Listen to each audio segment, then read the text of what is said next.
मी तयार होते माझ्या मैत्रिणीच्या बर्थडे पार्टीसाठी, पण सध्या फॉल्स आयलॅशेसचा ट्रेंड सुरू आहे. पण मला माहीत आहे नॅचरल आयलॅश इफेक्ट कसा आणायचा, तेही ओजी मेबेलिन कोलोसल वॉटरप्रूफ मस्करा वापरून.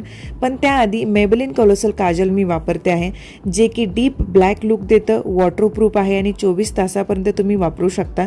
त्यानंतर मेबेलिन कोलोसल बोल्ड आयलाइनर, ज्याच्या प्रेसिजन टिपमुळे तुम्हाला अगदी सोप्या पद्धतीने लावता येतं, वॉटरप्रूफ आहे, ऑल डे वेअर तुम्ही करू शकता. डीप ब्लॅक लुक सुद्धा तुम्हाला मिळतं. हे ओजी मेबेलिन कोलोसल वॉटरप्रूफ मस्करा, ज्याच्या मेगा ब्रशमुळे अप्लाय करणं खूप सोपं जातं. रूट टू टिप अशा पद्धतीने अप्लाय करायचं. वॉटरप्रूफ सुद्धा आहे, त्यामुळे ढसाढसा रडलात तरी टेन्शन नाही.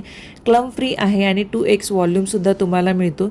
इथे बिफोर आणि आफ्टर कोलोसल डिफरन्स तुम्ही बघत आहात. मी माझ्या दुसऱ्या डोळ्याला सुद्धा अशा पद्धतीने लावून घेते. नॅचरल लिफ्ट तुम्हाला प्रदान करतं. तर मी तयार आहे माझ्या मैत्रिणीच्या बर्थडे पार्टीसाठी. तुम्ही तयार आहात का तुमचा प्रत्येक लुक परफेक्ट बनवण्यासाठी? मेबेलिनचा काजल, आयलायनर, मस्करा याची डिटेल्स मी तुम्हाला देईन तुमचा प्रत्येक मेकअप स्पेशल करण्यासाठी.